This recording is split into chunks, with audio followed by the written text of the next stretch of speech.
धर्मशाला है नहीं, कोई सरकार से पैसा मिलता है, सरकार हम लोग का कोई सरकार देता है। यही बात 20 आदमी 20 स्टाफ का सरकार। सफाई तो नहीं है सर, देख रहे हैं ये निजी मंदिर है। यहाँ के जो पूजा बहुत चीज का अभाव है, अभाव बहुत है। नमस्कार, मैं हूँ सुजीत कुमार और अभी आप देख रहे हैं दैनिक लाइव न्यूज़। इस वक्त मैं मौजूद हूँ शिवहर जिला के सुप्रसिद्ध धाम देकली धाम, जहाँ पर भगवान भुवनेश्वर नाथ मंदिर है। बाबा भोलेनाथ की इस नगरी में सैकड़ों वर्षों से कहा जाता है कि प्राचीन काल से ही यह मंदिर है, जहाँ पर श्रद्धालु दूर दूर से आते हैं और अपनी मनोकामनाओं को पूर्ण होने के बाद यहाँ पर प्रसाद भी चढ़ाते हैं। प्रतिदिन लोग अपनी पूजा पाठ कराते रहते हैं। ऐसा मान्यता है कि सप्ताह में 2 दिन ऐसा होता है जहाँ पर अधिक से अधिक भीड़ लगी रहती है श्रद्धालु की, जिसमें पहला दिन रविवार है। रविवार को अधिक से अधिक श्रद्धालु आते हैं और इस सभी जगह पे एकदम लोगों और श्रद्धालुओं से भरा हुआ रहता है। लेकिन इस मंदिर में जितने ही दूर दूर से लोग आते हैं, उतना ही इसमें व्यवस्थाएं की कमी दिखती है। व्यवस्थाएं जैसे कि मंदिर परिसर में चारों तरफ गंदगी ही गंदगी नजर आती है। और इस मंदिर में हम आपको दिखाएंगे कि इतनी गंदगी भरी है, जिसकी देख रेख से आदमी को मतलब एक तो श्रद्धा के साथ ही लोग यहाँ आते हैं, लेकिन इस गंदगी से अपने आप को बिना कुछ कहे मायूस होकर चले जाते हैं। पर काई इतने लगे हुए हैं, तो गंदगी इतनी पड़ी है कि लोगों को गिर जाने से पैर टूटती है, हाथें टूटती है, लेकिन व्यवस्थाएं आज भी जस के तस पड़ी हुई है। इसका सबसे बड़ा और कारण यह हो सकता है कि यहाँ पर लोगों ने बताया कि यहाँ पर अभी तक इस मंदिर का कोई ट्रस्ट नहीं है, और ट्रस्ट न होने के कारण आपसी बंदरबाट लगी हुई है। लोगों को यहाँ ऐसे ही बताया है कि जो कैमरा के सामने नहीं आना चाहा, और उन्होंने बताया कि इस मंदिर में लगभग 17 से 18 लोगों के बीच इस मंदिर के जो चढ़ावा आते हैं, डोनेशन आते हैं, उनमें बंदरबाट किया जाता है। लेकिन विधि व्यवस्थाएं आज भी जस के तस गंदगी में बिखरी हुई है, और इतनी गंदगी है कि जहाँ पर लोगों को इस संस्था और धर्म के स्थान आने पर भी शर्मिंदगी महसूस करनी पड़ती है। और यह हमारे प्राचीन विरासत, हमारे सनातनियों का विरासत आज बिखरा हुआ है, जिसका सबसे बड़ा कारण कि यहाँ पर विधि व्यवस्था है, और न ही यहाँ पर किसी प्रकार की सुख सुविधाएं हैं, और न ही महिलाओं के लिए यहाँ स्नान करने के बाद कपड़े चेंज करने की कोई व्यवस्था है। साथ ही अगर दूर दराज से कोई लोग आते हैं, उनकी ठहरने की भी व्यवस्थाएं नहीं है। और यह कारण जो है, लोग काफ़ी उदास अपने आप को महसूस करते हैं इस धाम पर आकर। यहाँ पर हमारे साथ एक चाचा मौजूद है, इनसे हम पूछना चाहेंगे कि यहाँ विधि व्यवस्था है, उन पर ये क्या कहना चाहेंगे। तो आपका क्या नाम हुआ? नारायण पांडे जी। आप यहाँ कब से हैं? अच्छा, 40 वर्ष से है, और यहाँ ऊपर से है। और यहाँ का व्यवस्था कैसा है? यहाँ की व्यवस्था तो पहले कुछ गाइडेंस भी था जी मंदिरों, अब जो है कुछ गाइडेंस यहाँ पर चर्चा नहीं है। सीधा पूजा वगैरह जो स्वाभाविक जो भगवान के श्रद्धालु हैं वो आते हैं, अपना पूजा वूजा करते हैं। किसी तरीके से यहाँ पर न सुविधाओं में पूजा वूजा करने के लिए तो अपना किसी तरीके से कर लेते हैं, और अपना खाना बताइएगा। अच्छा, यहाँ पर जो रविवार के दिन प्रत्येक रविवार को भीड़ बहुत ज्यादा रहती है, कितनी संख्या में लोग आते होंगे? 1 लाख। हाँ, चल गया था। 10-20 हज़ार अब बताइए, 10-20 हज़ार प्रत्येक रविवार को आता है। अगर एक महीने में 4 रविवार या 5 रविवार हुआ तो लाखों की संख्या में लोग यहाँ आते हैं। डेली के भी लगभग 2000-4000 की संख्या में लोग यहाँ पर आते हैं, और डेली में 2000 है, यानी कि महीने में यहाँ पर लाख से भी प्लस लोग आते हैं। लाख तो बहुत कम हुआ, लाख बहुत कम हुआ। देखिए, जैसे कि चाचा बता रहे हैं कि यहाँ पे श्रद्धालुओं की संख्या लाख भी कम हुआ, क्योंकि लाख से भी अधिक लोग यहाँ आते हैं, लेकिन विधि व्यवस्थाएं के कारण निराश होकर चले जाते हैं। और यहाँ का विधि व्यवस्था, अब बताइए, यहाँ पर बाथरूम की भी व्यवस्था नहीं है, न ही शौचालय की व्यवस्था है, न ही स्वच्छ पेयजल की व्यवस्था है। एक पेयजल की व्यवस्था के लिए चापाकल लगा हुआ है, एक का तो पाइप ही टूटा हुआ है, ऊपर का जो चलाने का हैंडल टूटा हुआ है। लेकिन वहाँ इतनी गंदगी है, अगर थोड़ा आदमी ध्यान न दे तो वहाँ से फिसल करके अपने हाथ पैर भी तोड़ सकते हैं, और टूटता भी है, जैसे कि यहाँ के लोगों ने बताया। यहाँ कब से आप आ रहे हैं मंदिर में? इस 40 साल से आप रहे हैं और यहाँ का विधि व्यवस्था सुधार है पहले से कि और बेकार होता जा रहा है। जैसे कि आप देख रहे हैं कि यह मंदिर परिसर में चौतरफा गंदगी है।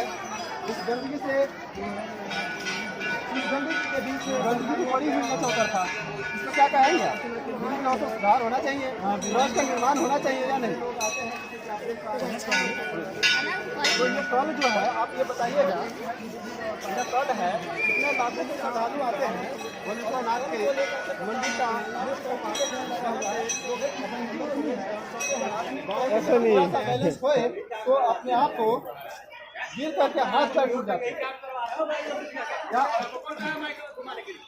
देखिए इस विधि व्यवस्था पर आप देख रहे हैं कि जैसे कि आप इतनी गंदगी है जो लोग कभी भी गिर सकते हैं और हाथ पैर टूट सकता है। प्राइवेट संस्था है, कौन सा खर्चा होता है इसमें आप लोग अति कर रहा है? क्या है सर? ये जो प्राइवेट संस्था है मर्द तो अपना खर्चा करता है, 10-20 में होता है काम। अच्छा सर एक बात बताइएगा, मठ मंदिर प्राइवेट संस्था होता है? मेरा कुल देवता है। कुल देवता है। हाँ, मेरा कुल देवता है। तो यहाँ पर जो लाखों श्रद्धालु आते हैं उनके लिए आप क्या सुविधा देते हैं? धर्मशाला है ना ये, हमको कोई धर्मशाला सरकार से पैसा मिलता है, सरकार हम लोग का कोई तनख्वाह देता है। 20 आदमी 20 स्टाफ का सरकार तनख्वाह थोड़ा देता है, मोहन जी देते हैं, हम लोग अपना पल से करते हैं। और यहाँ पर तो मतलब कि लाखों लोग जैसे बताया कि यहाँ महीने में लोग आते हैं श्रद्धालु, ठीक है? कहाँ लाखों लोग आते हैं? 10, 20, 100, 50 लोग आ गए तो लाखों लोग आ गए। 10, 20, 100, 50 लोग आ गए सर तो आपका परिचय? मैं सोनी मार्केट का मालिक हूँ। मार्केट का मालिक। हाँ, मैं तो इधर सुनिए सर एक मिनट समय दीजिए। ये नाली के पास समय दिया जाता है। तो वही समय दीजिए, हर जगह तो गंदगी है सर, आप बताएंगे? हेलो, वाहन जी भी हैं। जैसे कि आपको मालूम है कि यहाँ जो इस मार्केट का, इस मंदिर का जो मालिक है बता रहे हैं अपने आपको, और यहाँ का जो विधि व्यवस्था को ध्यान रखते हैं वो बहुत इस मामले को देख करके भड़क गए और ये विधि व्यवस्था पर साफ करने सुविधा में खोज रहे हैं। या तो कुणाल एसपी आया पटना से, कुछ व्यवस्था नहीं किया, भूल गया, सबूत द्वारा भूल गया, सबूत दूसरे सबूत पर भूल गया, ओरिजिनल सबूत पर नहीं आया कुणाल। क्या बोलेंगे? यहाँ भी भाषा यहाँ बहुत कम है, या बहुत धर्म स्तर है, यह प्राचीन महादेव है यहाँ। और यहाँ जैसे कि कह रहे हैं कि आप मतलब कुल देवी का मंदिर है, तो ये कुल देवी का मंदिर है कि प्राचीन मंदिर है? महादेव है, प्राचीन महादेव है। इसके यहाँ यहाँ पतालपुरी का रास्ता यही है, यही सर कुल देवता कौन का कुल देवता है, पतालपुरी का रास्ता यही है, पतालपुरी देवता है, पतालपुरी से माने लिंक जुड़ा हुआ है, लिंक है जुड़ा हुआ बाबा का। और वो तो जैसे कि यहाँ महंत के बताया है कि नहीं ये मेरा निजी है, हम अपने निजी चलाते हैं, सरकार से कोई व्यवस्था नहीं मिलता है। आज तक तो वही अब देखिएगा अपने निजी रखे हुए हैं जी। हाँ, लेकिन कब तक ले रहेगा ये हम लोग के भी लगता है कि बाबा दादा भी चले गए निजी में, आज भी जाइए रहा है, लेकिन कोई तरह के व्यवस्था नहीं हुआ। चलिए ठीक है, धन्यवाद। यहाँ के बाद हमारे साथ इस मंदिर परिसर में अपना जीवन यापन कर रहे हैं, यहाँ पर पंडित लोग मौजूद हैं। इससे जानना चाहेंगे कि इस मंदिर का विधि व्यवस्था किस प्रकार से है और यहाँ पर आने वाले जो श्रद्धालु हैं उनकी क्या क्या सुविधाएं दी जाती है। तो सर आपका क्या नाम है सर? रामेश्वर रमेश, जय बाबा भुवनेश्वर नाथ। जय बाबा। तो बताइए सर, यहाँ जो मंदिर है प्राचीन मंदिर है, यहाँ पे बहुत दूर दराज से लोग आते हैं। जी, बहुत दूर दूर। तो यहाँ पे भक्तों के लिए क्या सुविधाएं हैं अभी तक? बहुत अच्छी सुविधा है, बाबा की नगरी है, क्या सुविधा बताएं? यहाँ पे महिलाओं के लिए कपड़े बदलने के लिए जगह है। हाँ, वो रूम है, बट उसके लिए स्पेशल जगह नहीं, स्पेशल जगह नहीं है। स्पेशल जगह। यहाँ पर यहाँ मंदिर परिसर में जैसे कि हम लोग कैमरामैन से कहना चाहेंगे कि यहाँ ये जो मंदिर परिसर के अंदर में गंदगी पड़ी है, इसको लेकर क्या कहेंगे? ज़्यादा नहीं बोलना चाहते। आपका क्या नाम है? हमारा नाम महाराज जी, आप ये बताएं कि यहाँ जो विधि व्यवस्था है साफ सफाई की, इसकी देख रहे हैं? सफाई तो नहीं है सर, देख रहे हैं आप सामने आके कितना कचरा रखा हुआ है।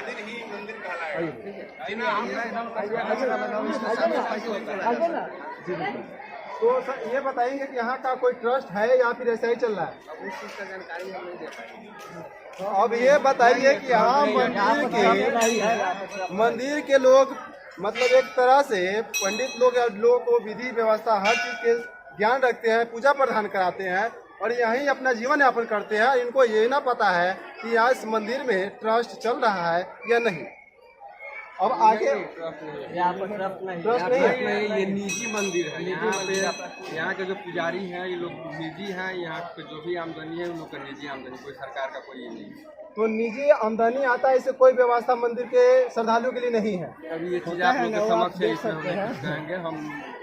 तो आप लोग चाहेंगे कि इसका विधि व्यवस्था बेहतर हो?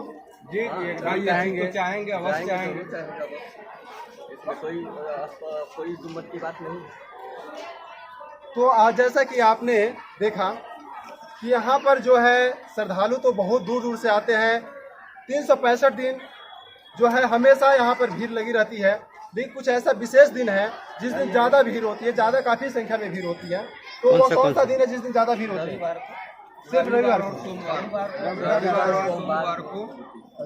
सोमवार को ज़्यादा भीड़ होती है। तो इस धाम पे मन आता है बाबा भुवनेश्वर नाथ के धाम में, जहाँ पर रविवार और सोमवार को अधिक से अधिक श्रद्धालु आते हैं, लेकिन विधि व्यवस्था कुछ ऐसे नहीं है जो महिला श्रद्धालु के लिए पर्याप्त हो सके। साथ ही दूर दराज से आए हुए लोगों के लिए जो श्रद्धालु यहाँ पहुँचते हैं बाबा के नगरी में, उनकी रहने के लिए विधि व्यवस्था बेहतर तरीके से भी नहीं है। सर सफाई की बात कहा जाए तो यहाँ पर मंदिर परिसर के अंदर में कैंपस में, जैसे कि हमारे कैमरामैन ने आपको दिखाया कि यहाँ पर चारों तरफा गंदगी ही गंदगी फैली है। जहाँ तक नजर जा रही है आप देख सकते हैं कि गंदगी ही गंदगी है। जस्ट ये मंदिर है बाबा सोमेश्वर नाथ की, इस मंदिर परिसर के चारों तरफा गंदगी ही गंदगी है, लेकिन इसकी कोई सर सफाई नहीं है, जिसका सबसे बड़ा कारण है यहाँ की ट्रस्ट न होना। अगर इस मंदिर के ट्रस्ट होते तो इस तरह की व्यवस्थाएं नहीं होती और साफ सुथरी देखने को मिलती, और यहाँ अधिक से अधिक मात्रा में श्रद्धालु पहुँचते, जो कि इस जगह पे अपने जीवन यापन करने वाले हजारों दुकानदार, सैकड़ों दुकानदार के साथ फूल माला बेचने वाले लोग, पंडित जो है या पूजा प्रदान कराने वाले पंडित है या कैमरामैन लोग हैं जो फोटो खींचते हैं, लोगों को यादगार पर लगाते हैं, उनके लिए आ रही है। लोगों की आस्था इस कदर जुड़ी है कि यहाँ पर 365 दिन भीड़ देखने को मिल सकती है। दूर दराज से लोग यहाँ आकर के अपनी मनोकामनाओं के साथ बाबा के पास श्रद्धा से सुमन अर्पित करते हैं और दर्शन के लिए प्रतिदिन यहाँ पर लोग मौजूद रहते हैं। आपको यहाँ दिखा दें, यहाँ जो भी घाट है, इसी पोखर के घाट से अभी हम बाबा के दर्शन के लिए मेन गेट पर जल लेकर के यहाँ से जाकर के है ना, जहाँ से जल का दर्शन कराते हैं और बाबा पे जल अर्पित करते हैं। यहाँ आगे गेटे पर हो ना, वहाँ पर इस पोखर से जल लेकर के लोग जाते हैं। आइए यहाँ के मौजूद श्रद्धालुओं से कुछ बात करते हैं, क्या है मान्यता इस मंदिर का और क्यों लोग यहाँ पर आते हैं, इसके लेकर के हम यहाँ के मौजूद लोगों से बात करना चाहेंगे। क्या नाम हुआ आपका? हमारा नाम राजकुमार जी हुआ। राजकुमार जी, यहाँ आप जो मौजूद है बाबा भुवनेश्वर नाथ के मंदिर में, क्या मान्यता है इनका? इनका बहुत भारी मान्यता है, लोगों की मन्नतें पूरी होती है और जो मन में जो आस्था लोग रखते हैं उनकी मन्नतें पूरी हो जाती है, और आज से नहीं बहुत दिनों से है। प्राचीन मंदिर है। हाँ, प्राचीन मंदिर यहाँ पे मौजूद मौजूद है, इनसे पूछना चाहेंगे कि बताइए कहाँ से आए हैं? नाम बोलो कहाँ से? मदनपुर से आई हैं। यहाँ आप जल चढ़ाने प्रतिदिन आती है कि कभी आती हैं? यानी रोज स्थानीय है ना? तो इनका बाबा का यहाँ मंदिर कब से है? बहुत पुराना मंदिर है। चलिए रितेश भाई नाम हुआ। यहाँ पर जो धाम है बाबा भुवनेश्वर नाथ की, यहाँ इनकी मान्यता क्या है? इनकी मान्यता है कि अभी स्वास्थ्य इनका नहीं हुआ है, ये परिवार में बढ़ रहा है, इनका काफी यहाँ पे दिक्कत है। आप देश में बहुत चीज का अभाव है, अभाव बहुत अच्छी है। मतलब यहाँ आमजन से भी पूछ सकते हैं, बहुत चीज का अभाव है, बहुत प्राचीन जो सुविधा चाहिए अभी नहीं हो रही है। यहाँ सुविधा की बहुत अभाव है। मंदिर तो बहुत पुराना है, लाखों का डोनेशन आता है बहुत, लेकिन यहाँ कहते हैं ना परिवार में बढ़ जाता है। अच्छा, जैसे कि इन्होंने बताया कि यह मंदिर की जो व्यवस्था है पट्टी प्रदार में बटी हुई है, अब तक सरकारी सुविधा या इस संस्था का कोई ट्रस्ट निर्मित नहीं हुआ है, जिसके कारण से यहाँ पे बहुत से सुख सुविधाएं आज भी वंचित है, जो लोगों को काफी परेशानियों का सामना करना पड़ता है। आइए कुछ और लोगों से आपको मिलवाते हैं। आप हमारे पीछे देख सकते हैं, यह विशाल मंदिर है जो प्राचीन काल से चली आ रही है। यहाँ की मान्यता बहुत अपरंपार है। बाबा भुवनेश्वर नाथ के धाम में जो भी आते हैं अपनी श्रद्धा से सस्त नवाते हैं। आइए यहाँ पर मौजूद हमारे बुजुर्ग चाचा है जो फूल का काम करते हैं, फूल बेचने का काम करते हैं, जल के लिए लुटकी देते हैं। चाचा क्या नाम हुआ आपका? राम प्रताप भगत जी। अच्छा यहाँ कब से हैं आप? मतलब जब से आप हैं तब से यहाँ पर फूल बेचने का काम करते हैं। यहाँ प्रतिदिन मतलब भीड़ लगी रहती है? प्रतिदिन भीड़ लगी रहती है।